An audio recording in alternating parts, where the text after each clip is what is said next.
and welcome to the Salty Boys Podcast. Give me your character sheet. You're the new villain. All my friends call me Scotty, laddie. Captain what?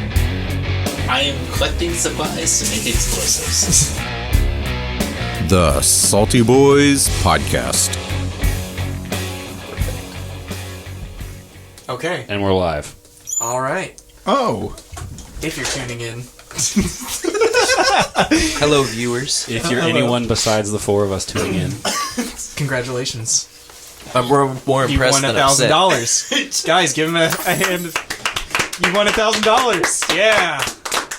Not from me. I'm not paying for that. Okay, so first thing we were going to do after we've created our characters Is Let's do allow the me to ad open read my we don't beer. have. yes, is donate all the money out of our wallets. Hold on. Let me open my beer first, Okay. and then... No, I said do the ad read we don't have. Oh, the ad read. Yes. Today's sponsor is this pen in my hand. Liquid Impressions by Skillcraft. Shout out Skillcraft and Christina Applegate. We also sponsor brought to you us. by Sheets Quesadillas. All right. Very nice. And an overflowing beer. Nice. Jesus, JP. God bless America. We haven't even been recording for 5 minutes. You're already spilling a beer on my phone. I just opened it, and this is what happened. So tonight we're blessed with the voices of AR. Go ahead and give us a little sample. We've got Mick Haas on this mic. Yes. How we doing, everybody? I'm Simmons. And I'm your DM. So we all have characters. We've talked a little bit before we started recording. However, we haven't developed our bonds yet. So I'd like to start with AR. You have to develop bonds with Mick Haas and Simmons. So if you would so kindly roll a d20, we'll figure out what your relationship to Mick Haas's character is. I also want to point out that he's searching through his phone actively to find a dice rolling app. When the dice, there's quite literally like 7 sets of dice in front of me right now. Yeah. 1d20? Yeah. 7. So you are a childhood friend of Mick Haas's character. So Aww. Interesting. that's really adorable. You I guys like can. that does not parallel reality. Just kidding. So you guys can figure out details about that. But if you'll roll another d20, we'll figure out how you're related to Simmons' character. 3. Served with Military. Nice. in the military. Could be military. Essentially. Yeah. Mick Haas, give me a d20. 5. For a 5, you adventured with AR's character. Wunderbar. Well, that makes sense being friends. You want to give me another d20? Yeah. It's a 10. You escaped with Simmons at some point. You can figure that out. Alright. Oh boy. 11. You are the apprentice of AR's character. Oh, that bodes well. Someone has been deceived. Nat 20. You are on the run with Mick Haas. Nice. Yeah. Okay. You know what? I like this a lot. I do Okay. too. Do you guys need me to read those again? Do you need to write them down? Yeah. I want to write that down. I should probably take some notes. I'm going to use my expert skill at relying on other people for this one. Okay. So, just to sort of get you guys started in the mind space, Saltmarsh is a coastal town. There's a capital city approximately 50 miles, I want to say east, away from the coast, inland. And that's really the closest big town. So, Saltmarsh is pretty isolated. I should probably turn that up. It's pretty isolated. And in fact, historically has been kind of a hotbed for like political dissent and people trying to vie for control. It's not a super important trade port. It's kind of a sleepy fishing town, but because of its location, militarily, economically, it's held some sway. So there's a lot of people that are noteworthy there. You might have some friends, you might have some enemies, and we'll discover them all in our journey that we call life. Oh boy. So that said, what are you doing in Saltmarsh? AR, we'll start with you. As my character is currently having an apprentice, which is the P man's character, or the I guess S man. My skill is in pretending that I know how to play music. So I am traveling with my one song show and yelling at people that don't think I know how to play, intimidating the crowd into thinking I am a wonderful I was musician. going to say, should we introduce our characters? Not quite yet. Okay. We'll get there. Mikhalis. My character is unconvinced that there's anybody in this ramshackle town more important than him. Okay. So why does he stay in Saltmarsh? As a practitioner of endeavors of questionable legality, he has a particular interest in the trade vessels that come in and out of the establishment. Okay. He's currently waiting on one particular shipment that's got some goods of very significant value. Okay. Simmons, why are you in Saltmarsh? I am collecting supplies to make explosives. This ties into him apprenticing with me somehow. Are you like a stage tech for like pyrotechnics? Not quite. Okay. Just Yeah, it's like our first band when we were going to sell every instrument except the floor tom. Just all lights. we were going to have one drum and a lot of lights. It was probably our best business decision, and we threw it by the wayside. I can't believe. Blue Man Group did it. Look where they are. Yeah, but Guys, looks like I've blew myself. Guys, we blew it. No. That's the show. All right, cut it off. We're done. Okay. Wait, so, you started? Nice. Oh. So, I don't mean to interrogate you over the first question, but explosions is a little vague. It's not really a reason to stay in a town. no, It's a reason to get arrested. You're right. I am working on trying to develop new explosives. Okay. Using magic? Not using magic? Both. Okay. Any and all. Yes. To what end? Power, money. More explosions. He really likes blowing things up. He can keep it under wraps. Trust me. That's not my worry. That's not my worry at all. Okay.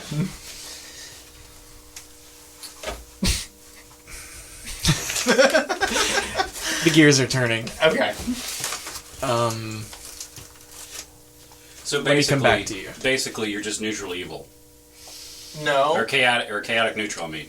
That's what I mean. I actually haven't determined yet, but we'll get there.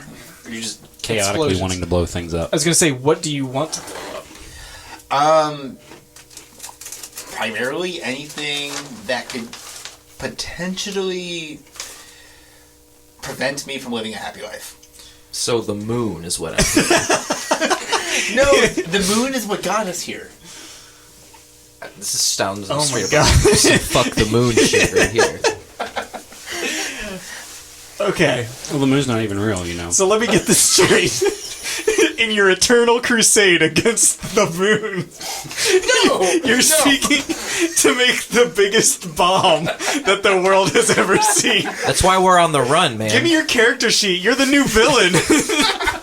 The moon is trying to fucking get our goats before it gets blown I'm up. not Robotnik here. I'm not trying to blow up the moon. Okay. I like the moon. Okay. Okay. Simmons' mother died when the tides came in, and Ever since then- experience at the beach. tides come in, tides come out. You can't explain that. Killed Simmons' mom. Okay. If I were to provide some more information, my character is just obsessed with the captain here. Okay. And he is going to all ends to impress and protect. Okay. Via explosions. Okay. Yes. That motivation. The captain's a simple man. Which ties into his apprenticing with me because I needed pyrotechnics. I see. You did your character promise to like show him the ways? Like, did you make some empty promises here? My character promises nothing. Very cool. Nicht von wunderbar promises nothing. So where can we find the three of you on any given night? Our local watering hole, the Sordid Wenches. So many witches. So Myself on stage or in the green room, and by green room I mean literally green because it's moldy. thanks to Wizards of the Coast, here's my first "oh well, actually" moment. Oh boy. You have 3 taverns in Saltmarsh. One is called the Snapping Line, which has fishers, sailors, and laborers in it. You have the Empty Net, which is a den of smugglers and criminals. There is the Wicker Goat, which is frequented by dwarves and the town guard. Oh, all of those sound like winners. Yeah, honestly. Yeah, there's not a bad place to drink at Saltmarsh. You might find me in any one of these 3 respectable establishments Sometimes performing all three one at song. once. you run your circuit. Got to get all 3 sets in a night. Hey, when's that like- guy coming back? it's like- about 20 minutes. It's like being a comic in New York. You start at the Comedy Cellar and you take a bus and you're on the other side of town and got to And get then in all you're in the sets. Shanghai, and you Yeah. don't know what happened. What's the name of the second one? The Empty Net. All right, I'm thinking that's where the good captain is interested in shoring up right now. All right. Captain, since you're taking the lead, what's your drink of choice at the Empty Net? Oh, it's been a while since we've done this. I'll have to go with the classic, the old porter I hardly know her. Ooh. Oh, that's good. Good choice. just Shamish Bob's McTavish, the bartender, that's a good beer, and slides it down to you. Ah, Shamish. You're a stain on Scots dwarves everywhere, you are. I'll show you, Stain. And he just relieves himself at the bar. Oh, missed me bucket. I feel like You don't see a bucket? at that point, the captain, like, grabs someone else's, like, pint and just kind of, like, Yeah. holds it under, just, like, dexterously tries to catch it. It's probably for the best. You know the janitor. You're on good terms. You've saved him a little bit of time. So, give me a little rundown of the captain. What's you've given us a little bit of his name, but why don't you go ahead and give us the full dressing down? So his full moniker is Captain Fergus Flintlock. His crew used to call him Funny Man Flint. His crew has since been disbanded for reasons the captain does not like to disclose in mixed company. So he's kind of trying to make his way. He's sort of a captain without a ship right now, so he's trying to kind of recoup on losses here at Saltmarsh. The Empty Net has sort of been his hub of choice, seeing as the clientele kind of run in tandem with the shit he's used to doing as well, being a former smuggler turned kind of pirate at this moment. He's seen some stuff. He's got kind of some gray in his beard. He also carries a very crudely crafted like locket that's sort of made out of like some sort of confection that's been hardened over the years. He kind of keeps that close to his heart. He doesn't like to talk about it too much though. You said confection? Confection. Yeah, it's like those Like sugar shit? yeah, so like if you ever made like a Christmas ornament out of like cookies, that's kind of like what it is. That's extremely interesting, and I want to come back to that. In the meantime, we have a performer on stage, if I'm not mistaken. Play that What's- same song! Are we going to get copyright striked on this test recording? I think so. It sounds tinny enough. No, because it's not the audio. The covers, it's fair play. No, it's no, fair no. use. But the guitar is tinny enough to be the original. It's also out of tune, as it should be. Yeah. Yeah. For the half-orc rogue bard that knows one song.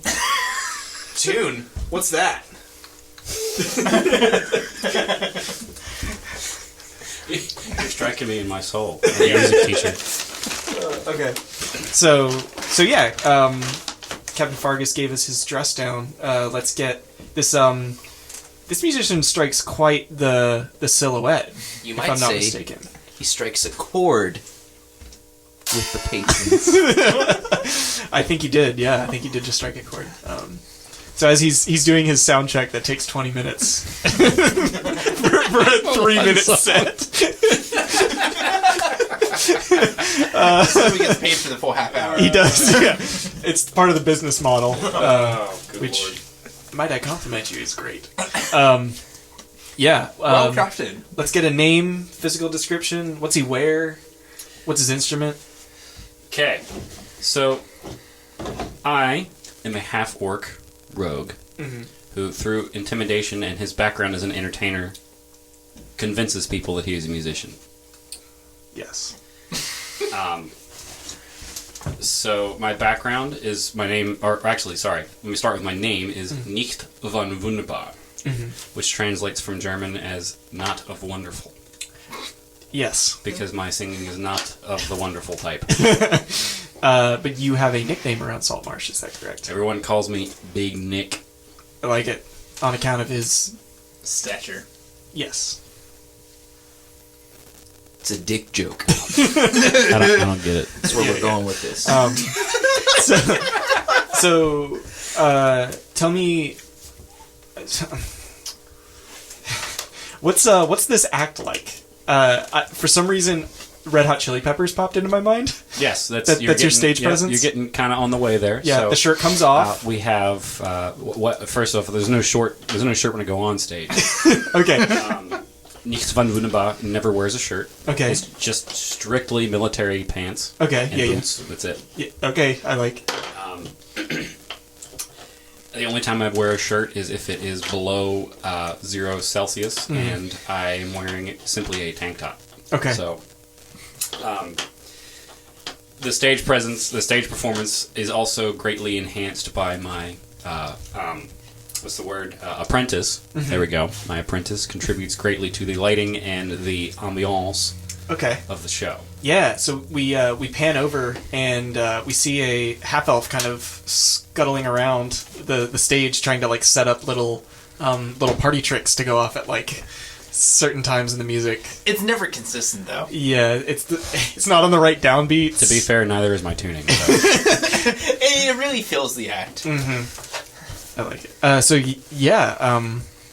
What's the assistant doing? So the assistant, I am the half-elf Francis Bolf. Bolf.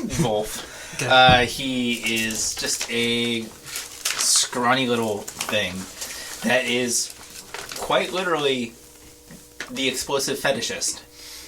He has found every opportunity that he has to show off his party tricks, as you could say. Yeah. And he's just trying to make a living.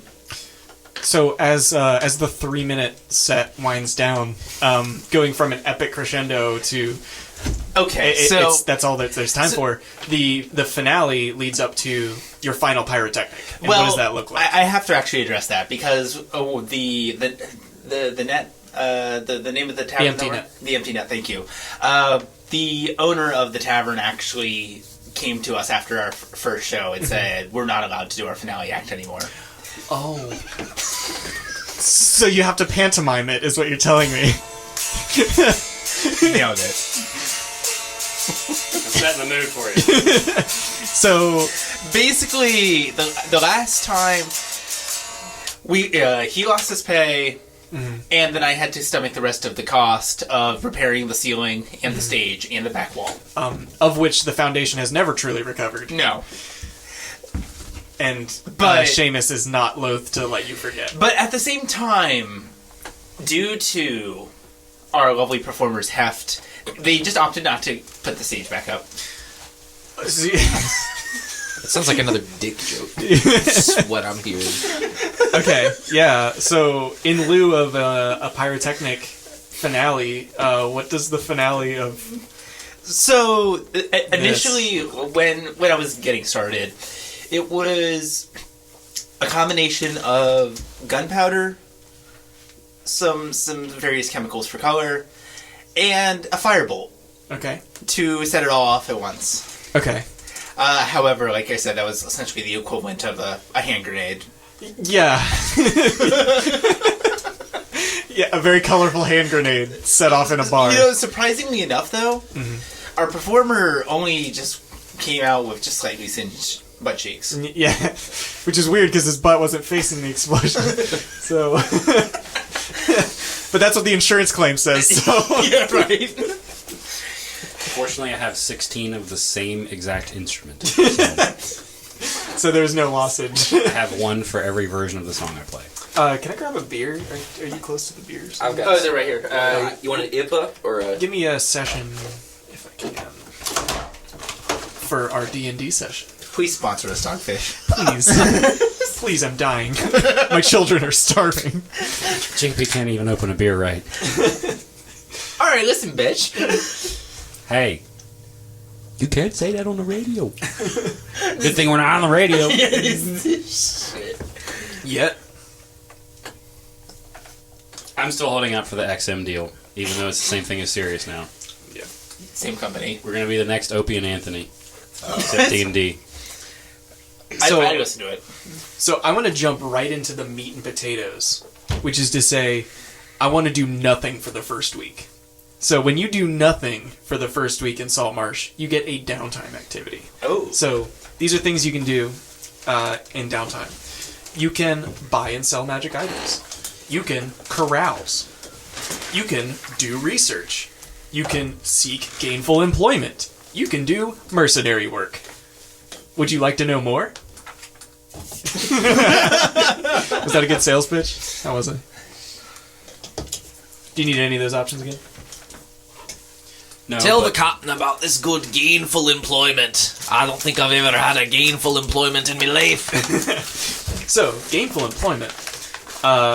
You can attempt to get hired on by Ada Olin and her family, who she is the senior most member of the town council, who's extremely important. You can attempt to work on one of her fishing boats. You can join the guard as an auxiliary, the town guard. You can take short-term work with Jellin Primewater's not so above board operations. You can attempt to help out the mining efforts of Manistrad Copperlocks, who's the dwarven mining company owner outside of Saltmarsh. Or you can help Anders Solmore's trading company, who's the second most rich man in Saltmarsh, and a noble representative of the capital. So. The third most rich being myself on the royalties for the song that I wrote. The one. You Plays clearly on read that. Saltmarsh Magic Radio. It's an underground pirate radio right now. There's a ship out in the bay and it just uses a magnet signal to... There's no receivers for this radio yet, but when there are, it'll be big. Trust me. No, it's just on the boat in the middle of the bay, and you can kind of just vaguely hear it in the distance because that's all that most people are actually interested in hearing. Yeah. Okay, so... You're up. You're the lead. Well, so this is not a one and done. Each of you individually get to okay. choose a downtime activity. I'm interested in research. Interested in research. In that case, you will want to talk to Crag. Crag is the gravekeeper, but he's also the town historian. Oh, okay. On account of he sees all the gravestones and stuff. And also is pretty passionate about history. So, if you spend a week hanging out, chilling with Crag, you will... Skull fuck a lot of corpses. Not that. You will gain a piece of information, of important information that will be useful to you. Okay. I'm kind of inclined to keep this like a token that you can put in your inventory and just say, important piece of necessary information. And when something comes up, be like, hey, remember that week I spent with that graveyard keeper? Be like, yeah. Yeah, that time when you were fucking all the corpses. So this is how you do it. Yeah, I'm down. Yeah, okay, cool. So there you go. You're going to spend a week researching. You're interested in gainful employment? Do you want to know the benefits you'll get from gainful? Sure, that'd be great. So... Tell me about the one that's not above board. That sounds more up the captain's alley.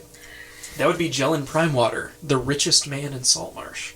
He is so rich, in fact, that regularly he throws feasts for everyone in Saltmarsh. He's a super nice guy.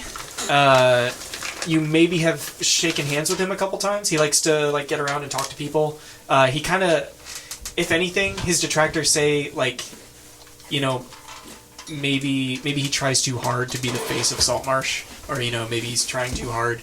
But no one really cares to ask where this money comes from. Probably somebody with more discerning tastes might have a different opinion, but your mind is your own to make up. So you have access to a safe house because of your background. Mm-hmm. You know that to get hired on a little more quickly, that'd be the place to go. So you can do that. I think that's what the good captain is going to endeavor to do. Yeah. So you'll spend a week doing some secret stuff. Can I have a DC 15 charisma check, please? That is... Oh, that's a 16. My friend, you have impressed Mr. Gel and Prime Water. Whoop. Very much. So, I need to word this properly. The book says you earn the opportunity to request an audience with that person. Now, how I interpret that is that he's kind of like in your court if push comes to shove and you need him to back you up on something with regards to the town council. So I've just got a favor with Prime Water. Yeah. I like playing it like a favor. That's useful. It's very useful. With the richest man in Saltmarsh? Yeah, I'd say so. How about Big Nick over there? So, probably back down on what I can do again. Sure. Sorry. Buying and selling magic items might be a little out of your market right now. Carousing, which gains you contacts. Research. Employment. Both And above mercenary board work. and under board. Or waterboarded.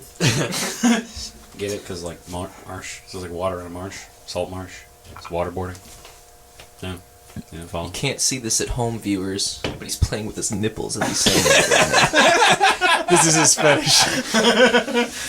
I'm not going to kink shame your mansplaining fetish. Let's carouse. I love carousing. It's my favorite one. So, I don't even know what that word means. carouse. Peruse? But it sounds like arouse. It means you hang out at a tavern and talk to dudes. Or ladies. Sounds like a Saturday night for me. Or a Friday night. Not just dudes, but you talk to anybody and everybody that comes into the bar, and eventually, you gain a contact every week that you spend doing this, and this contact, let's see. Is this a record industry contact? He might be. We'll find out. I have a very intricate algorithm for generating these contacts. Be the next Lou Bega. Yeah. I'll write the legendary Mambo number 6. The forbidden fruit. So Heard about a talking legend. I've told you about the 3 taverns. The Snapping Line, the Empty Net, and the Wicker Goat. You choose one of those 3, and then you get a contact out of those 3. Wicker Goat was like the real underground shady one, right? The Wicker Goat was Dwarves and Town Guard. The Empty Net was the... The one that we blew up. The one that we're not allowed to use the finale at anymore. Which is kind of hilarious. I mean, word got around, you're not allowed to use it anywhere, probably. Uh, You burn down one bar in a town, the rest of the bars now. until they tell us otherwise. It's implied. I can't read. I can't... Yeah, so Science let's go back to the OG spot. Let's just hang out where I'm already employed and Yeah. see if I can get anything going. Yeah. So carousing, roll 2d10 for me.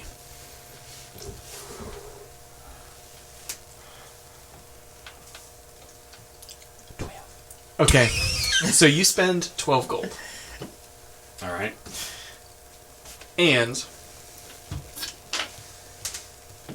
Oh, I forgot to ask. How much money do we start with? it should generate it for you based on 15. your background. Yeah. How much did you start with? Me? Yeah. It actually just crashed, so. Oh. Could not afford it on the app, so we took it out of your bank account. 15.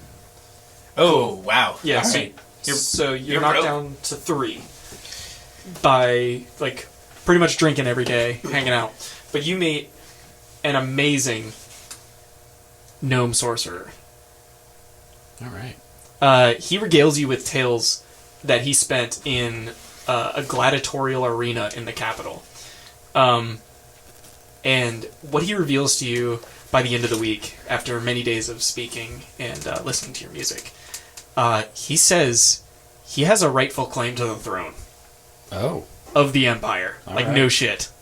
Did he say anything about a stage in this gladiatorial arena that I can potentially perform my one He song speaks many words about stages. Okay. In the I'm sure you bond over this. Like, performer to performer. He, Oh, yes. yeah, he that- really appeals to your sensibilities as a bona fide musician. Do they validate parking? But You're fine because you the don't drive. the question kind of scratches at the back of your mind is, if this guy has a claim to the throne, why is he here? Do you dare to ask?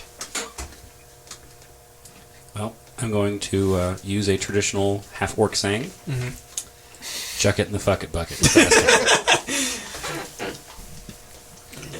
Das ist gut. Let's ask him. Yeah. So yeah, you ask, and he goes quiet for a bit, and he reveals to you that he was confronted by the Emperor, and they fought in single combat, in which he defeated him, but not after he was betrayed by being stabbed by the Emperor on the way up from the elevator, and then when he died, this is where it starts to sound kind of fishy. He died, he was like drifting over a plain of wheat, and he saw his family before he went to heaven. And he kind of trails off there, and that's where his story ends. Wait, the guy The gnome in the sorcerer tavern died? went to heaven. Yes. Yeah. Now, He takes as you're sitting there pondering his story, he's like taking a big drink, and then pretty quickly changes the subject. Not gonna lie, I kind of want to get a perception check. You were researching, my friend. is this I know, I'm gnome not sorcerer? here. Does his name happen to be Alex Jones? And we're name dropping now. Yeah. I'm hoping when you listen to this again, you'll get that reference. Maybe not. Huh? I'm hoping when you listen to this again that you'll get that reference. Which reference? Don't worry about it. Okay. It's okay. Big I Nick, clearly more missed like something. dumb fuck. It's okay. Remember my stats. Remember, I have. So I don't actually remember. I have 5 wisdom, so I am a dumb fuck. But how's your Why- street smarts? you drop some gold buying drinks for this man. He doesn't really owe you a favor, but you're definitely his pal, so he's gonna help you out. So we're drinking buddies. You're drinking buddies, and yeah, if you get the sense that he's willing to do something that's not necessarily legal, so So do we. yeah, there you go. So at the end of your week, a bell rings in the center of Saltmarsh, which is usually the case for like an emergency town meeting in the middle of the night. So this is one of your last nights hanging out with. I didn't give you a name, did I? For the gnome? No. Yeah, his name's Maximilian. That's it? Yeah. Maximilian? Maximilian. Maximilian, the gnome sorcerer. Sorcerer's his last name. Yeah, Maximilian sorcerer. Max. Max Sorcerer. Max sorcerer. Yeah. So this bell rings, and we get sort of shots of each of you in your respective downtime activities. You like poke your head up from a freshly dug grave. You're pulling into port on one of Jell and Primewater's luxury trade ships, having moved some goods around for a little while. And, of course, you picking your head up from just a short nap at the bar. But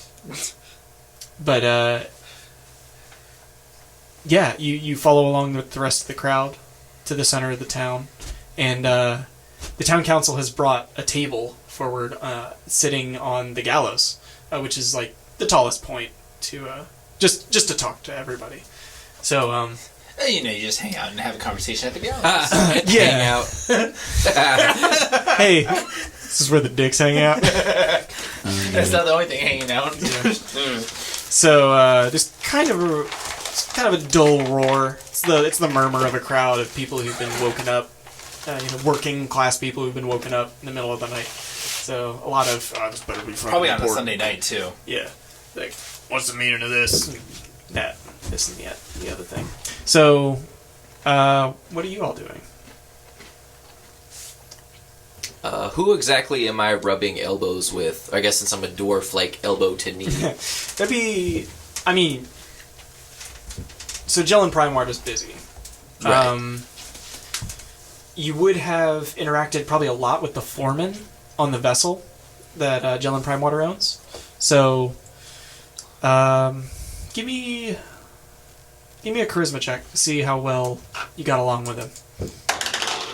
That's a 1. Not very well. Yeah. Boy. So, no, this makes sense. So, there's been growing tension in Saltmarsh. The dwarven mining operation has it's not a race war, but like, there's a lot of people in Saltmarsh who don't like dwarves because they're, So it's not a race war, but it's a race war. yeah. This foreman had it out for you from the beginning. Like, he just assumed you were part of Manistrad Copperlocks's, and like, what are you doing outside the mines, that kind of thing. Gotcha. Right from the start. So, despite your differences, you kind of find yourself bumped into him, and hey, I thought I was done with you for the week. Ah, well, you know how it goes, laddie. Done for a week, done for a day. And I'm gonna pick his fucker's pocket.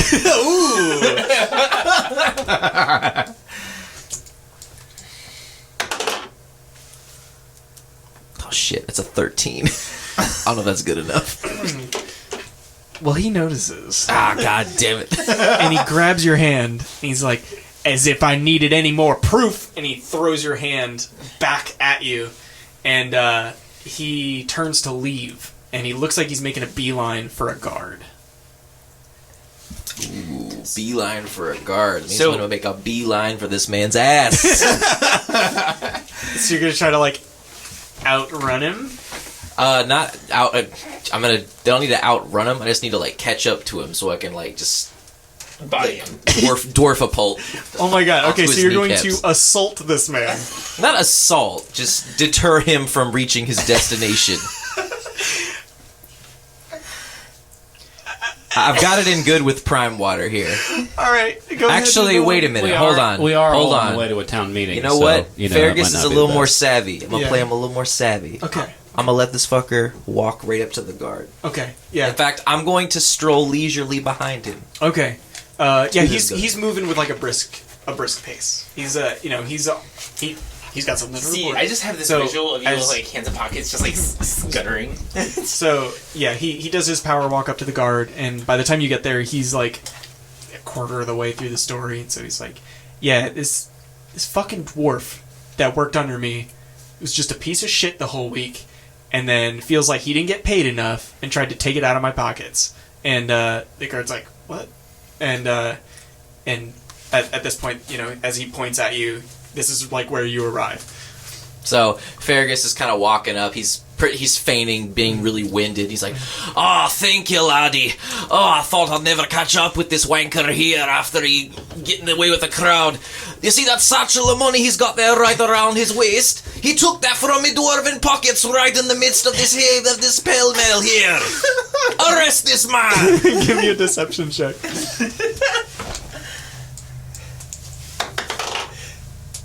That's a 20. It's not a nat 20, but it's a 16 20. plus. The guard looks convinced, and he looks at the foreman and says, "Give the dwarf back his money." And the foreman, you hear the slamming sound of the foreman's jaw hitting the ground. He cannot believe what just happened. Outrage, his face flushes red. He says, "How could you fucking believe this dwarf over me? I've lived here for 20 years, and you're gonna believe this no good, ne'er-do-well dwarf over me?" And the guard says, "Sir, you need to calm down," let's see. It doesn't work so well. So quickly, the foreman finds his hands behind his back, shackled, and the guard grabs a pouch and like shakes it, licks it over, and says, "Shit, Scott, sorry about the mistake," and throws it to you. He catches it and goes, all my friends call me Scotty, laddie. And he like takes out a gold coin and flips it to the guard. Yeah. He's like, puts it in his pocket, and the foreman's just like watching it with like eyes full of rage, and like just as he's getting like carted away, he's like trying not to take his eyes off of you, and he just pushed towards the jail. So, wow. How much moolah did I just score? He had 10 gold. See, you have 9. So now you have 9. That's cool. I can live with that. Yeah. Absolutely. So, that said, that caused a bit of a scene, naturally. So the crowd is quieted somewhat, and the town council takes advantage of this. They've all taken their seats. They've gathered their things. And they have an announcement to make. Let's get a little bit. They start quite cryptically.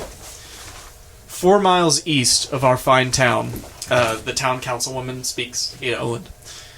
4 miles east of our town, just inland of the Old Coast Road, stands a haunted house. Many of you have seen it. Many of you know it well. However, we have kept it forbidden for many reasons. We thought by keeping it barricaded, by keeping it isolated, it would no longer hold any sway over the people of Saltmarsh. We have been mistaken. We have called you today because we are issuing a cry for help. The town council needs brave adventurers to go out and rid the evil that is inhabiting the haunted house in Saltmarsh.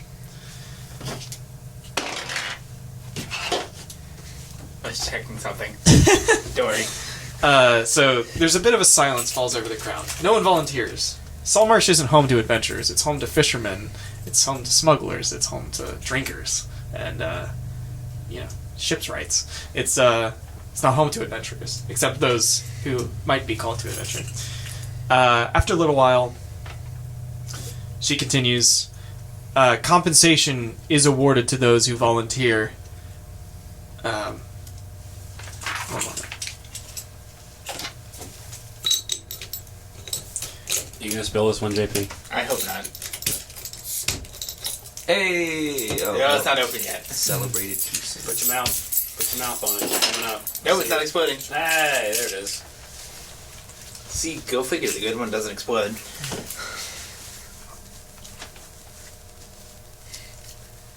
Hey, they have 6-pack of that now down in Leesburg. Yeah, but I don't want to spend that kind of money. It's the same price. That, $10 a 6-pack. yeah, we get this for like $125. Yeah, it's the same price. Can you math? Oh my god, guys. I'm waiting so patiently. Okay. So there's a long silence over the crowd. Except for the And two the town, jackasses the council members look nervously to one another that this is our last chance. There's no hope. Okay. Okay. So, Nicht von Wunderbar stands up and says, I'll do it if you let me do my final act again. well, okay. At one bar. There's a At halfling. all of the bars and in the town center, the gallows is my stage. You hear the gnome says, "Yeah, let him do it." and the council look. The councilwoman speaks. That may be negotiable. We'll stay behind after the meeting's concluded, and we'll talk about this. So I'm gonna run over to the captain real quick. I guess I just saw him after the commotion. Right here? Yes. Yeah. Yeah. So I'm gonna run over to him. Hey, Captain! I'm yanking on his coattail. Yeah, laddie. So, I believe this house, it was to be right next door where I was to be doing my research over the past week. We're a very culturally diverse pirate crew here. Yeah. Well, we got Scotty, and now we got frickin' what's his face? Francis. No. Both of them. I'm a bad Star Trek nerd. What's the Russian dude's name? Chekhov? Yeah. Yeah. I mean, I was going for Polish, but you know. That's Slavic. It's Yeah. close enough. Yes. So what's this about research? Yeah, we were digging up a bunch of dead bodies over the past week. Alright. I know that place. We didn't go in there, but I know that place. Would you like to cash in some information? Well, I think what I'm trying to do is say, hey, let's go in there. There might be some cool stuff in there. There might be some more bodies in there. Alright, so he kind of leans into his friend. If you go here and in, goes, you're right. how confident are you in this information, laddie? To be honest, the guy I was to be working with, he has no apprehensions about being around this place like the townsfolk appear to have. So I don't know if he's just insane or if he just knows what's going on.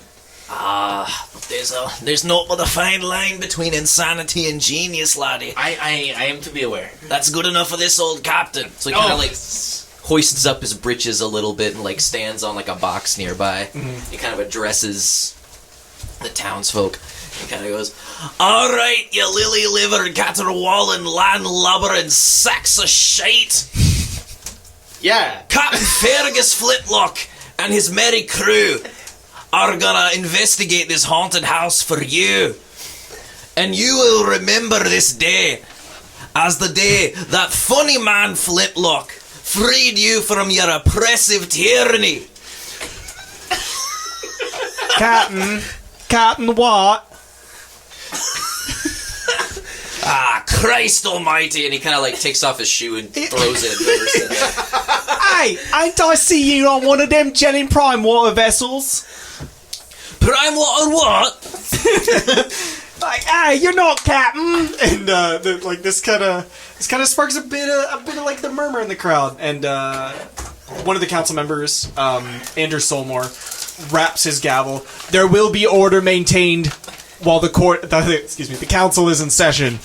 And He's also the judge. Ada kind of raises a hand. She's kind of like a stout woman, a human woman, and she says, "Please stay behind and we'll talk." Hey. I like me a stout woman. And Stand you're like a behind talking. giant dwarf.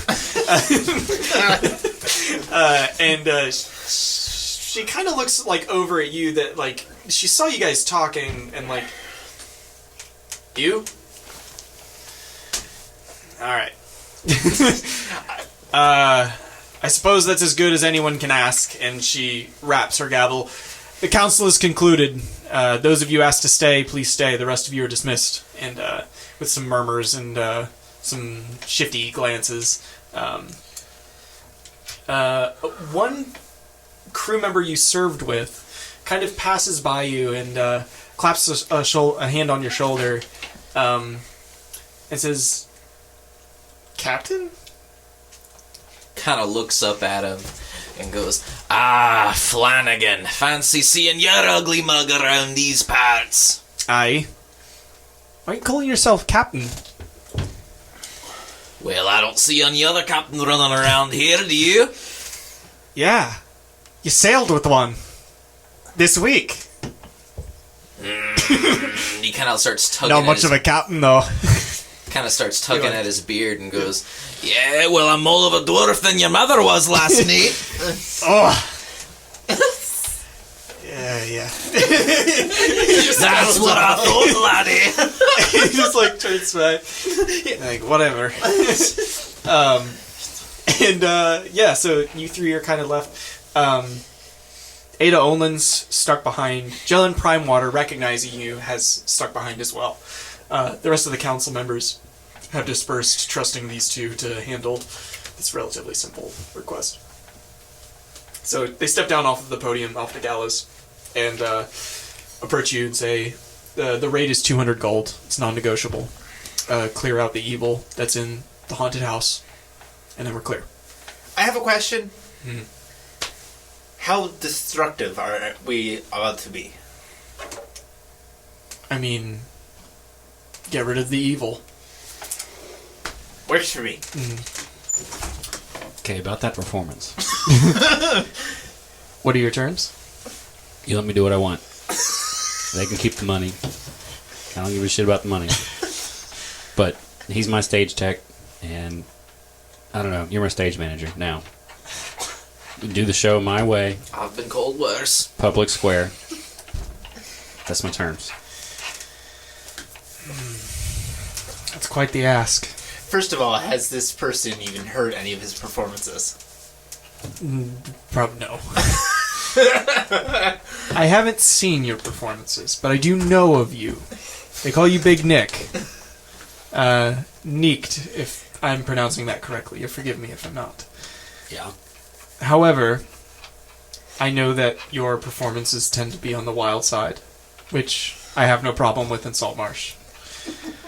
That was one I time! do have an issue of public safety to address.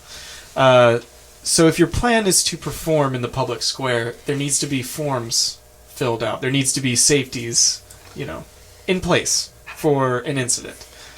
So the answer is a contingent yes. If we do a good enough job clearing out this haunted house, mate, that might be venue enough for you to perform whatever kind of geriatrics you wish to perform. As he said, once you complete this, I'll put you in contact with someone who can help you fill out these forms that you need to perform in a public place. With a very slight grin, which is an extreme wide smile in half-orc terms. Yeah. Ja, alles is in Ordnung, and I leave. Very good. Do you have any questions? Captain Fergus wants to know a little bit more about the house we're going to be storming. Like, what are, points of entry? Like, how's the footing getting to there? Like, what can we expect to find once we hop in? Yeah, so Ada and Jellin kind of look at each other, and Jellin nods. And says, I got this. This is Fergus. It's a pleasure having you work on one of my vessels this week. Pleasure was all mine, Mr. Primewater. It's a shame you ended up having a petty criminal running one of your luxury vessels. I try to vet them. I know them individually, so it is what it is. It happens to the best of us, laddie. No harm, no foul for me. He tilts his head and says, but I think I can help you in terms of questions you might have about the house. It was once owned by an alchemist, possessed with the idea of finding the Philosopher's Stone. So immediately Francis's eyes lit up. Mm-hmm. He says, now, whether it's a legend or not, I don't put much faith in legends. I put faith in coin. And for a fact, I know that a good amount of coin has moved in and out of that house since it was abandoned by the alchemist.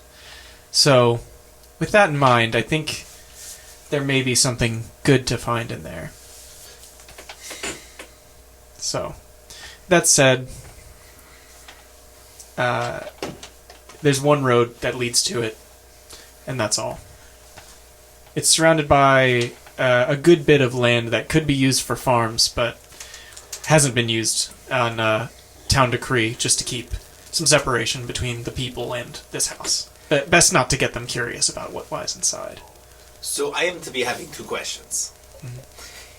First of all, these valuable goods that you are to be speaking of, are they to be fragile? Does he speak for you? Aye, he's my own man.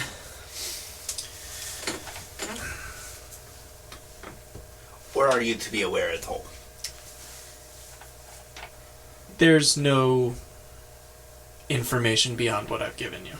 That is to be alright. My next question. Are you to be interested in the items that may be extracted from said house? There's too many unknowns. I'm a businessman. Fair enough. You understand. And my third question, though I said two. He's not very good at counting, mate. You ought to be right. Math doesn't appear to be a strong suit. But he can make a bang when he wants to, if you know what I be saying. Yes, that is. Of that to be I'm very- sure. So, He kind of looks you up and down.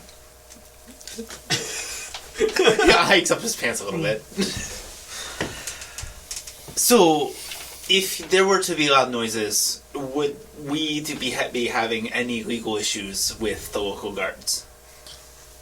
At the house? Yes. No, not at all. Do what Fantastic. you need to do. I am to be thanking you very much. He says, yes, very good. If that's all, I must attend to business. Fergus wants to know if there's any information about, like, so evil is sort of vague. Fergus has seen a lot of evil on his time on the high seas. What kind of evil are we talking about? The word haunted has come up a few times. So, that implies ghosts, maybe? You know.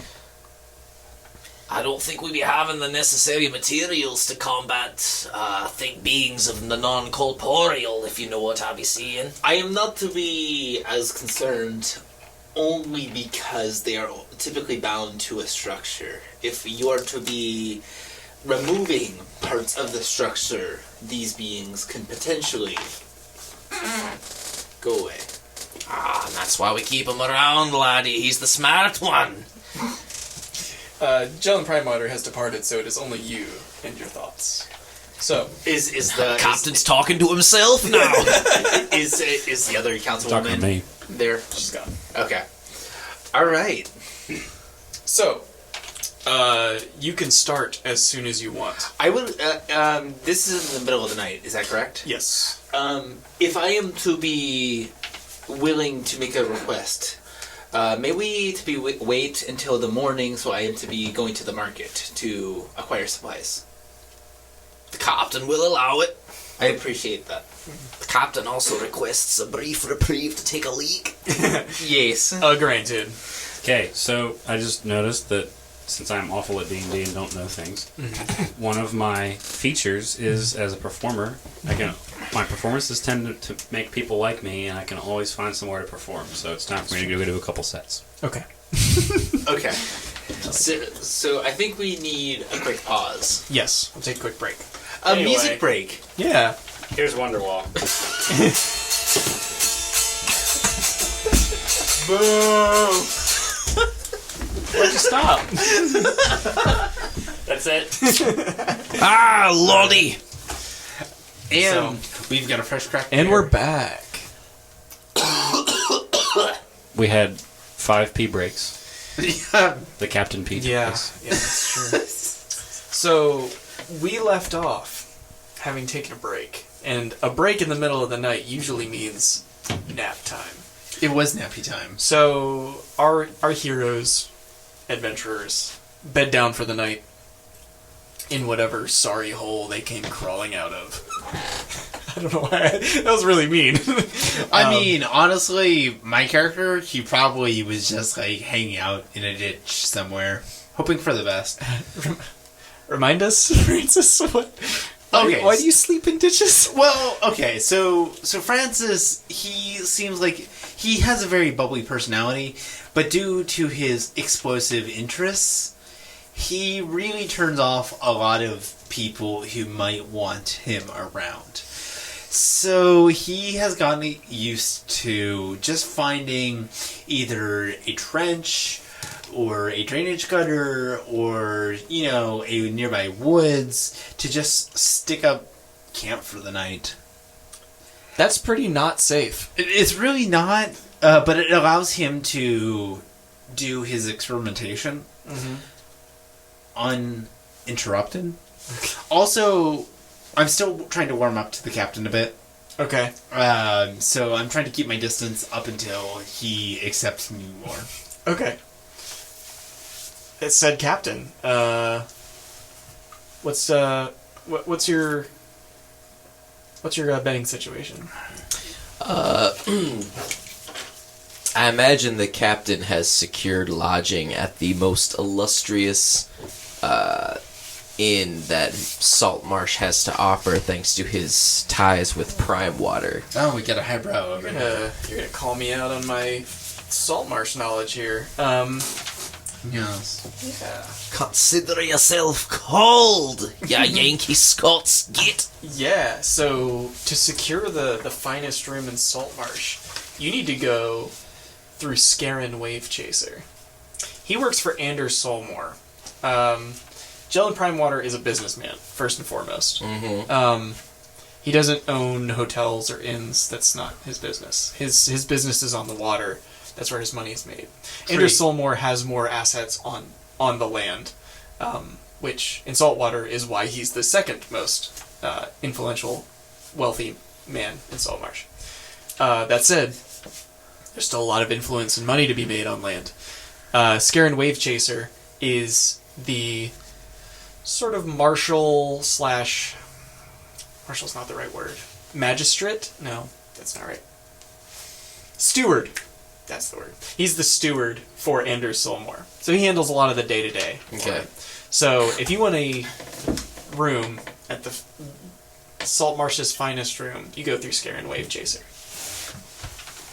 I'm about to be chasing this wave chaser now, aren't we? Yeah. He's not hard to find if you use your safe house. Consider it used. Yeah. So you ask around a bit, and you're directed. He's in his office this late at night. The council meeting has given him a lot to write about. So when you walk into his office, it's lit by a single candle. He is tall, lean, and short silver hair. He has sort of fatherly figure features about him. Can I get an insight check? You absolutely may. Do I have insight? Yes, you do. We haven't rolled a whole lot of dice. I tried. That's a 10. All that you know, at least in what you've seen of your times, is you've heard that he's pretty loyal to his master. So, it's something. You walk into his office, and he really doesn't acknowledge your presence yet.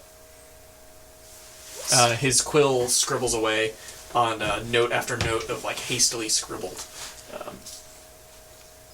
parchment. Kind of galumphs in. Aye, what's a dwarf got to do to get a room around here, mad? I assume you're here. He doesn't look up. I assume you're here for the gilded package. Aye, my package has been called gilded once or twice, lad. The quill stops for a moment and then keeps going. He says, "You are aware of the going rate?" Aye, I be going as quickly as I come, lad. The quill stops again. The quill keeps going. I've got entendres for days, laddie. Says it's 10 gold a night. How about the prime water rate, if you're catching me drift? At this, he sets his quill flat down, neatly, in accordance with each and every one of his, neatly laid out. He steeples his fingers. Prime Water has no sway in this office. Please understand. So, Fergus kind of steeples his hands exactly the same way. Yeah. He kind of There's a chair you can sit. Yeah, he kind of on. shambles up on top of the chair and kind of leans his elbows on. It's like, but how about for the hero of Saltmarsh? It sounds like a persuasion to me. Ooh, alright. Sure. Why is the captain to be having all of the That's a roles? 16. Nice. So, his eyes narrow. He says, I don't know of any hero of Saltmarsh. He leans in and just simply goes, "Yet." That's beautiful. I love it. Oh, yes. If it weren't for such his mean face, you would swear you see a small smirk crack the corner of his mouth. And at this, he says, I think you're in luck, dwarf. I think that it's empty for the night. And in fact, I think it's being cleaned tomorrow. Find yourself vacated by the morning, and find the key returned, and we never speak of this again. And he slides a key across the desk. Oh, shit. "Never speak of what again, mate?" And he kind of takes the key, pockets it, and kind of saunters out. Yeah, and you hear the scribbling of a quill once more. So as he's kind of tucking himself in for the night, Fergus is kind of thinking back to his knowledge of arcane treasures. He wants to. Has he heard about the Philosopher's Stone before? Go ahead and make a history check for me. Does we have history? Yes, you do. Okay. So I'm gonna get real metagamey here. Okay. Oh. As a dwarf, I get a double proficiency bonus to history checks concerning stonework. Philosopher's Stone literally has stone in its name. Damn. As written. I'm living for Absolutely not. this. I'm living for this. However, I feel like he said you get advantage for I get double rocks. proficiency. Double proficiency? It's semantics Oh, yeah, because I have a 0. Jesus, Jake. Yeah. Okay. You know what? I'm a benevolent DM. I say absolutely double your proficiency bonus. For this Beautiful. check. Yeah. Isn't 00 still 0? AR, I'm sorry. I'll Hey. clean up. Hey, math is not what we do. That's a 9. Okay. AR, I'm sorry. So, no, this doesn't ring any bells That's okay. with regard to stonework. I'm more concerned about the book. So, unfortunately, no. And the headphone in. Which is Can we four. take a quick break? Yes, we need to. Pause it? Yeah. All right. So, Yeah, I'm hearing that too. hearing what? There we go. It's my phone. It's making interference on the headphone amp. Oh, gotcha. Well, stop that. So, where we left off, we just had some finagling. And at the end of finagling, we we have a slow pan over a luxurious feather down bed, where a dwarf is just delicately flopped into just the most cushioned, soft bed that you've ever seen. Not gonna lie, I would honestly expect at this hotel, it's just like a twin size bed or something really small. But for our lovely captain here, it is just the most luxurious. No. No. No. No. Really? The most luxurious room in Saltmarsh is a gilded room with velvet, red velvet, parlor furniture. You have gildings on the walls. Certainly something in the capital this wouldn't hold a candle to. But in Saltmarsh, this is luxury. It's opulent. It's for dignitaries, emissaries, diplomats, that kind of thing. Mm-hmm. But it's in the middle of maybe some remodeling or something. Somebody did you a favor. Alright. So, you awaken to the sound of a rooster in some distance away, and a beam of sunlight shining on your eyes kind of awakens you gently. That's what you get. How does Fargus awaken? What's his routine? Kind of hawks a really big fat loogie. He pulls out some leftovers from his beard and kind of munches down on that for his breakfast. Leaves a dirt outline in the white, comforter. Yeah, somebody died there and they outlined the corpse. Exactly. It's like a chalk line, but Pretty much. sea dirt. Ew. Nobody asks what sea dirt is, please. I don't want to know. We're not gonna go there. Yeah. seafood. There's a note that had been slipped under the door while you were sleeping, addressed to Fargus. Thank God Fergus can read. You finally have a character that can read. I think Right? It makes one of our entire crew. Shit, Right. I feel like Frank can read here. Yeah. Francis Wolf of has high intelligence scores. He does. He can read, but he might not be able to interpret. All right. Well, Just can't do math. Flint But I'm living in a ditch right now, so I mean, is very Well, curious. we'll about get there. this I'm note. sleeping under the stage at the bar I was playing at, so you know. don't you worry, we'll get there. So we're very curious about this note. Yeah, it has a seal from the town council of Saltmarsh. It's an official communique. This is what they use for official town business. You crack it open with your dagger, flip it open, and it says, "You have instilled confidence in your bravery to pursue this house. However, you need to instill confidence in the people. If you are the hero of Saltmarsh, then rescue our lost foreman." And it doesn't give you a description, but it does give you a location. It's located in the Drowned Forest. It was his last known sighting. He escaped the prison last night and went wandering out into the Drowned Forest, which is horribly dangerous. So they just want you to bring him back. He can't have gotten far, not in his condition. So they just want you to bring him back. I was concerned that it was going to be the guy that he had arrested. Yeah, you said foreman, and I was like, oh, the guy that... the guy he stole money from legally? Yeah. All right. So the captain is off to find his crew to go find this singular four-man. Yeah, so you walk out the door and refreshed, you kind of take in the salty sea air of Saltmarsh. And Hey, Captain! you just out of a gutter, literally like out of a storm drain, a hand comes up covered in dirt. Ah, there's my little gutter slut. Can you make a perception check for me? Oh, hold on. That's a 9 plus. That's a 10. You appear to be missing 5 gold. Oh. Pockets are feeling a little light. That's a damn shame. Yeah, sleeping on the streets will do that to you. Captain, someone robbed me. You're a poor excuse for a pirate, lad. I know. It's a you have it's a heard of bloody them. relief to hire you for your brains, not for your brawn.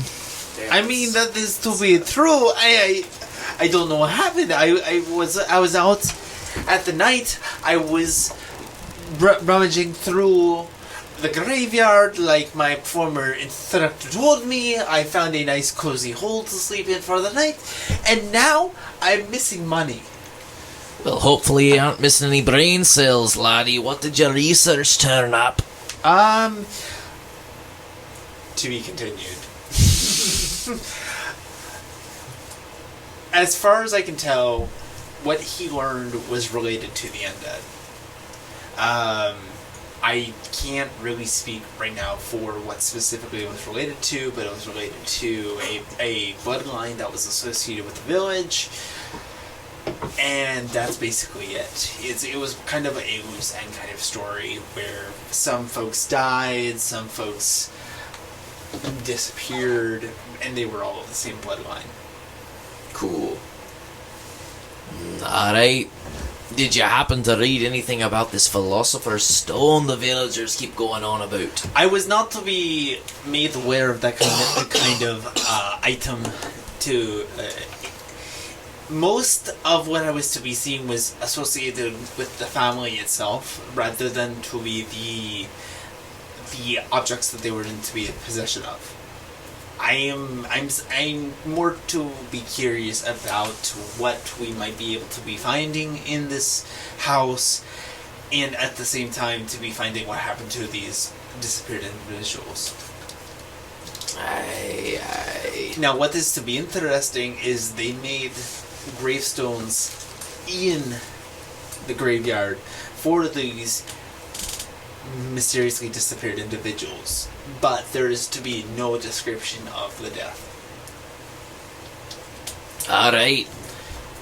Well, feast your eyes on this lad. And he kind of like tosses you the note that he had gotten. Seems like we've got to do another job in order to take this job. One might call it jobception. Ooh. Are Wait, you... am I the ghost this whole time? No.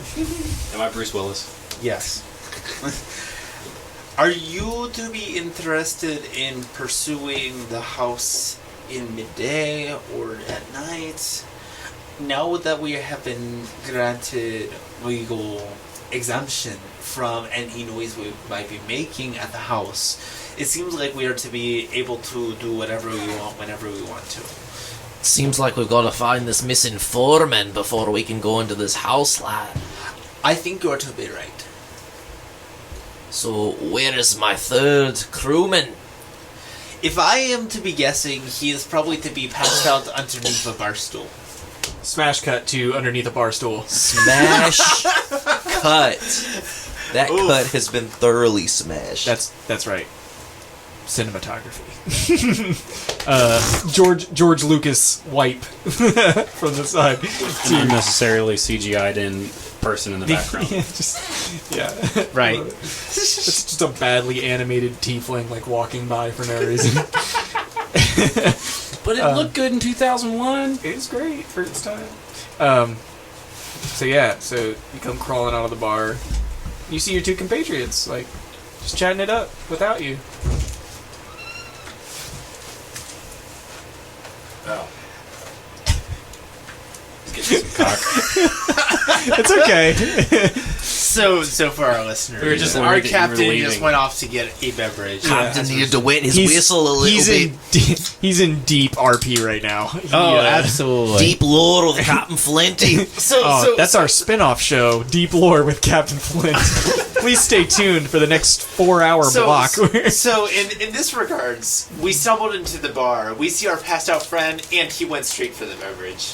Our captain went straight for the beverage. So As I crawl my way out from under the bar stool, which coincidentally was under the stage where I'm sleeping, because that's the only place I'm allowed to sleep. With no blanket, you have to use a bar stool. The bar stool was my blanket. Was your That's blanket, correct. As was my guitar. It was part of my blanket. Or You just collect furniture on top of you to keep you warm. Such is the life of an entertainer. such is the life of a half-orc, at least.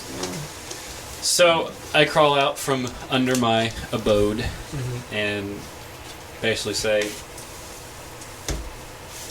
"What are you two on about?" We've got to go rescue a foreman. I'd say dress up in layers, but seeing as you're a smelly ogre, you've already got a few of those, don't you?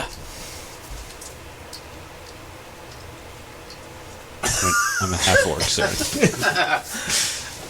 I was trying to think of something funny to say. Ogre orcs, you all look the same to me, lad.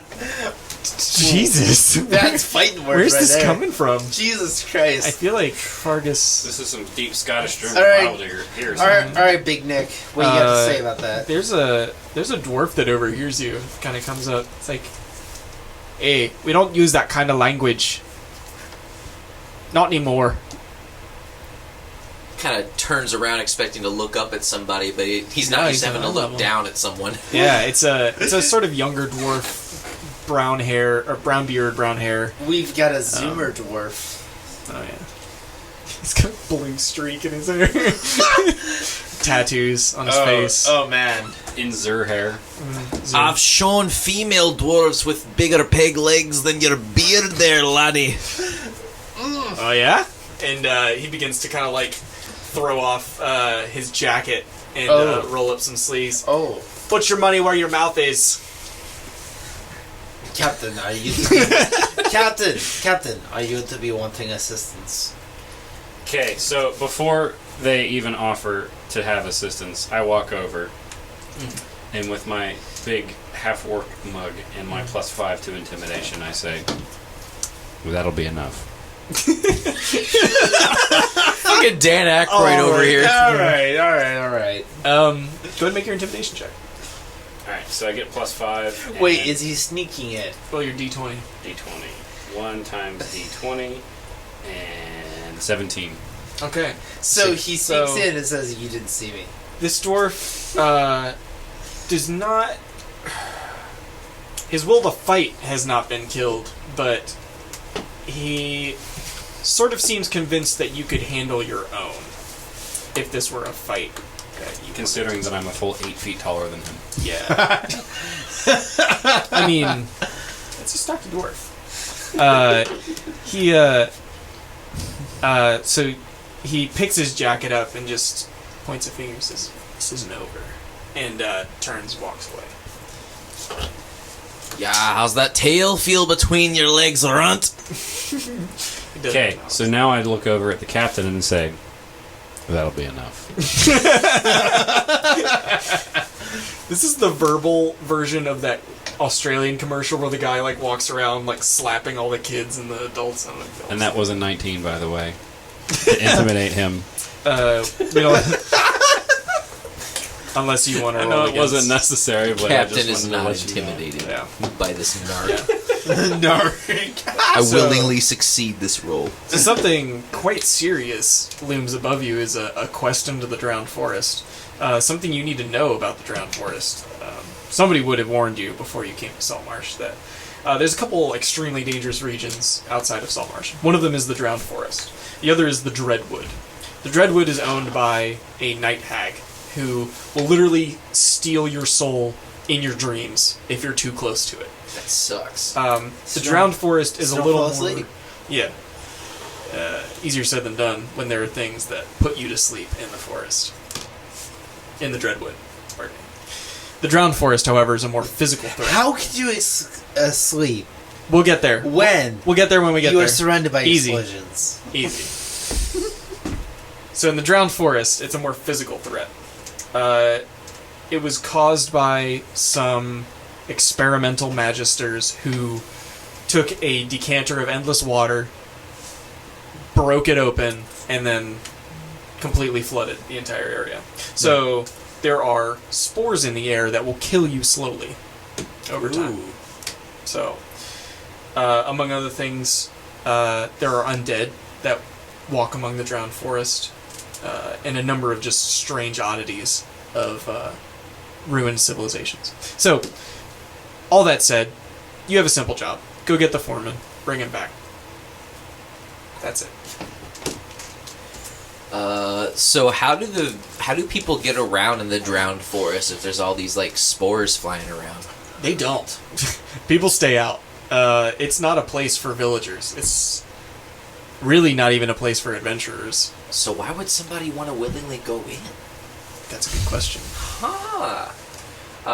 Where did this foreman get out from? They said that he got out from the prison. Yeah, from jail. I feel like we need to go to the. I feel like we need to go to the jail first and talk to some people before we. He's clearly a narco. It's clearly a what? A narco. Fair enough. So yeah, you know where the prison is. Probably spent a few nights there myself. A little bit of the drunk tank. Yeah, you can go. And yeah, there's an office manager there who's there to like take any requests, fill bounties, that sort of thing. You want to bounty, lad? It's a deputy in training. Ah, he's gonna have some fun with this deputy. Yeah. Shot the sheriff.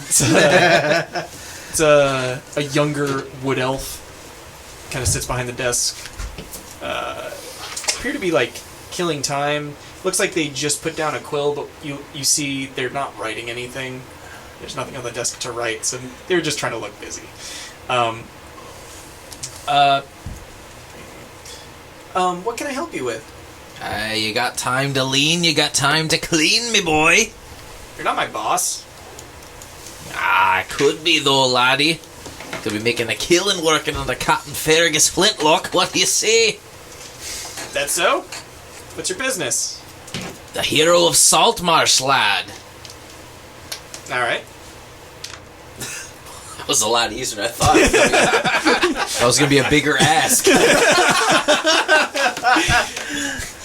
His wood elf is maybe impressionable. So he's like, so what does the hero of Saltmarsh need? Right now, he needs to know about this foreman who's gone missing. What can you tell me about our swimmer who's gone swimming in the drowned forest, lad? He takes the file off the top of the stack in the desk and like flips it open. It's like, let's see, count of pickpocketing.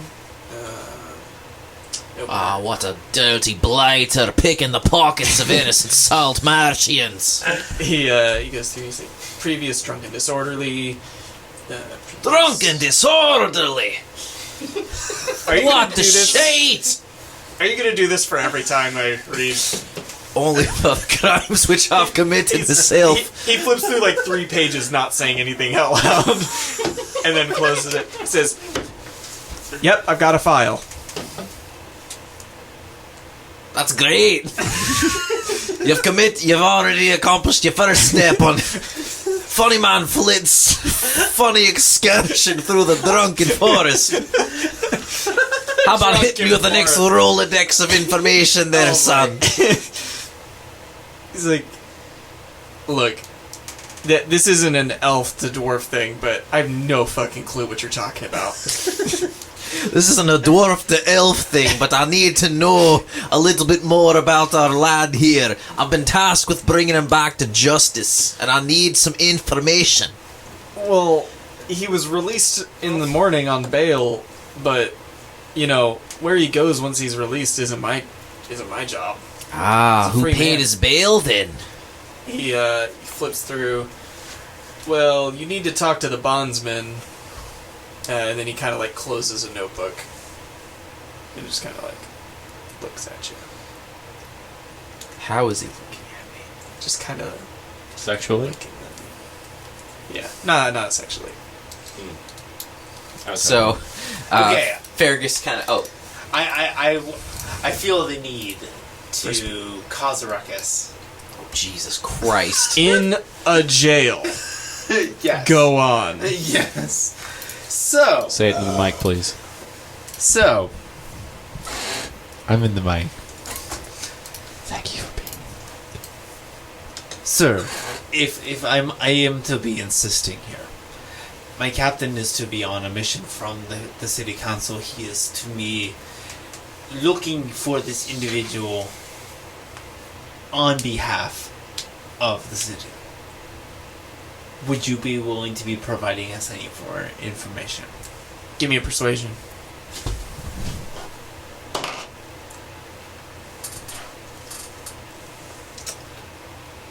That is a 17. Okay. He flips his notebook back open. He says, "As you know, this foreman was in the employ of Jellin Primewater. His employer paid his bail. Posted his bail." Flips the notebook back closed. Is this the same foreman that I got arrested in the first place? Give me a perception check. Do I have perception? Yeah, you do. It's at the bottom of charisma. Well, I can't help you because I have a -3. It's a 9. Yeah. So, no answer. Probably. Maybe.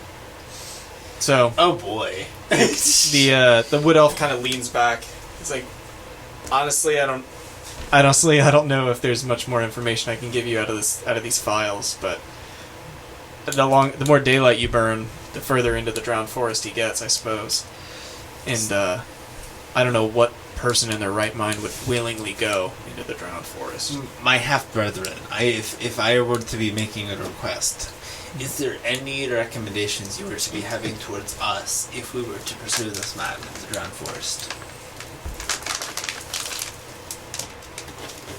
Yeah, he stares at his desk for a little bit and says, "Look at my job. I sit at a desk. I'm a deputy in training. I am to be understanding. Why do you want my advice?" I am not to be sure, honestly. I figured, honestly, you are to be in this position. You are to be having a future ahead of you, you'll be potentially having insight from your superiors or just past judgment on the Drowned Forest. If you want suggestions from law enforcement experience, speak to Eleander Fireborn. He's the captain of the guard. Smartest man I know. Where are we to be finding him? He'll be in his office, but you know that already, I suppose. No? I can take you to the office, but like I said, that foreman's not getting any more alive in the Drowned Forest. Captain? Okay, so I look at you guys and say, we already know what we need to know about the Drowned Forest. We know that there's only probably going to be one person out there. So why don't we just get after it? That's why we pay you the big bucks, Ogre. You're thinking with your feet and your feet with your brain. I don't know what that means, but I do know that you're one of the good ones. Not gonna lie, I just rolled for believability, and you got a nat 20 from me. So I think we're running with it. So the captain kind of looks at this wood elf on the desk and goes, Tater patter, boys. "You're also one of the good ones, lad." And he like pulls out a little index card. It's like crudely drawn in like crayon. It says Captain Fergus, but the F is backwards. It's like, It's got like a sphere. Like, there's a drawn little with like dwarf with crudely a drawn beard. smiley face in the center. It's like, Oh, that's great. It's like, if you're looking for a career change, you know where to find me. And he doesn't tell him where to find him. yeah, it'll, Just his name on the business card. Yeah, he'll set the business card and like put it on the desk, and like as you guys turn to like walk out the door, he like shuffles it into the trash can. He was so into it before. He was. He was a good deputy. he was playing along. Ah, bitch. He's gonna be sorry. Dude, that's elves, man. Fucking fade pieces of shit. Alright, so after much pittering and pattering, we exit The jail. Yeah. Where you headed? We're headed to the Drowned About Forest. to not drown. So before we do said task, let's go over what we've got in our inventory to make sure that we're not at least the most poorly equipped. Because we're guaranteed to be poorly equipped, but we I have can 1,000 ball bearing. That's all I need. We're good. My goal this whole game has been to use these 1,000 fucking ball bearings. Hey, how far is 10 leagues? Under the sea. I should know that, shouldn't I? Yeah, you I think a probably league should. is 10 nautical miles. Okay, we're gonna hand wave some distance. Don't you guys worry. I guess it would make sense. You wouldn't want 100 miles. You wouldn't want a town next to a fucking like bombed out. Well, not bombed, but No, it's fungus trapped. bombed forest. Well, I mean, it could Right. be Varric next to the wilderness for all we It's know. gonna take you most of the day to get there. Like, it's gonna take you half the day. Just So, for you can see convenience his Batman sake. cartoon. Yeah, exactly. Damn, this is the Drowned Forest. It sure is, isn't it? Yeah. So, you guys do stand at the very edge of this. Let's see. Captain, I have a question. I may have an answer. May I to be send explosion into the forest? Right now. Before I gratify that with a response, I need to know what your reasoning is. I don't care what the reasoning is. I like his plan. I am to be wanting to make our presence known. Make the foul deities in this forest aware that the captain is here. You must understand, we've had meetings about this. The council has met. We've deliberated for about 5 years about this matter, and the captain is going to regretfully tell you, no, you must hold off on the explosions for now. I respect your decision, Captain. I don't. I want to do it. Can I get a survival check from you? Oh! That's a good one for you, I know. D20? Yeah. 2. God damn. Damn, You are son. dead. Well, survival is like tracking. Is like it's not like death. Oh, Not right. like you surviving. You did Right. not survive. Yeah, it's withstanding temperatures and like it's outdoorsmaning. Right. Outdoors, Which makes So- sense that a musician is poor at outdoorsmaning. Yeah, Yeah. you're like swatting at gnats, like swatting at flies, like in the air. I can just see the like this- half orc just like swatting at just like random like mosquitoes. You guys have been walking through the Hool Marches, Hool, Hool Marches, and you've entered sort of the point where like it dips down into like 2 feet of water, and it looks to pretty much go all the way into this drowned forest area. There is no foliage on these trees in the drowned forest, just clumps and masses of fungus that is sort of like feeding off of the dead wood that died due to the water choking out these trees. So, yeah. A deep yellow sepia cloud kind of sits over this drowned forest. That said, that's all the flavor description I got. Get that out of the way. The only way is forward. So my first job is to look for some Amanita muscaria because, let's be honest, if we're going into this crazy place, we should at least do it lit. I was gonna say, are you sure you want to eat some mushrooms with a survival check of 2? That's a good point. I'll I let you figured do that it. I have a nature of +1, Yeah. so Okay. Yeah. Okay. So, for specifically looking for some good shrooms, go and give me a nature check. ooh, 18. Lord have mercy. You found what you're looking for. You found Nice. some hallucinogenic mushrooms. All right, Just so a couple. these are in our bag. I've got one for each of us. Great. So these might come in handy once we get a little deeper in. I have a sneaking suspicion that psychedelic mushrooms might help us with this ominous cloud of spores that we're dealing with. So I would actually like to do a check to see if I recognize what spore is in the air that is creating this ominous cloud. Okay. Make a.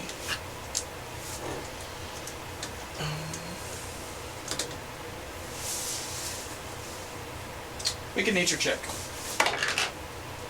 That's a 20, not a nat 20, but a 20. So, it isn't a single fungus or a single mushroom that's causing the effect in the forest. It's a combination of unnatural fungi that are creating this cloud of miasma. Okay, can I also make an Arcana check? Don't worry about that. I'm going to keep talking. Understood. In addition to you knowing that these are unnatural, a bouquet of unnatural fungus, it will reduce the life force, like the very hit points of a creature that stays in here too long. Additionally, the longer you stay, the more likely you are to become infested.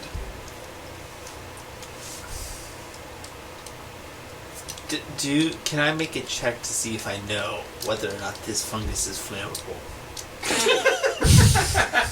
You have a one-track mind. Yes, here's your check. No. In the drowned forest, the waterlogged mushrooms are not flammable. No, I'm specifically referring to the spores in the air. The spores are not flammable. You've been specific. I've been denied.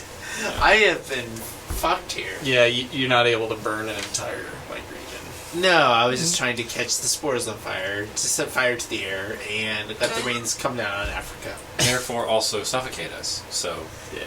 good plan. You know what? Sacrifices need to be made. This isn't like a small spore cloud. This is like Overwhelming the entire forest. Trust me, Like I'm aware of what I was trying to A do. general here. day in London, but like spores instead of rain. it's like Yeah, that's fine. Would you say a league was like 10 nautical I miles? think, yeah. So it's like Did you even do a Google search on that? 100 square miles. No, I just remember it from, like, who the fuck knows? Yeah. Dude, I remember the most I don't- random shit. Like, did you know that Santa Claus's outfit is actually because it's an imitation of the Amanita muscaria mushroom, which is the red mushroom with the white dots on the top of it? Yeah. That's pretty cool. We'll have to cut this out of the podcast. I don't think. Did you know that Santa Claus isn't real? Fuck you! What? Fuck you! We're gonna have to cut that. We're gonna have to cut that out of the podcast. We're gonna have to cut the part out where you said we're gonna have to cut that part out. Actually, let's just leave it all in. Bro, And, this is and some on that cut- note, I think this is a good time to conclude the podcast. Fix it in post. Yeah. With that, actually, yeah. Let's hard cut to the next podcast. it's midnight 35. Like we said, please join us for Deep Lore with Captain Fargus in the next 4-hour block of our programming. Just kidding, that's not real. Nice. Yeah. All right. Or is it? Well, that's us signing off for our first demonstration podcast. So, anyone else have any closing remarks? Yes, I do. Are you recording right now? Okay, cool.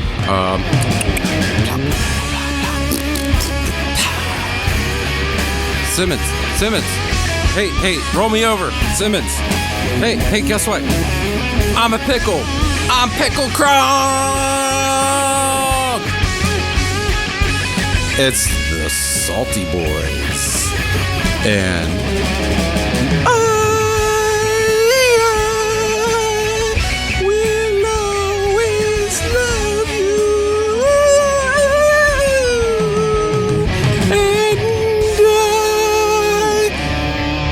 And truly, it's not bourbon. And etching!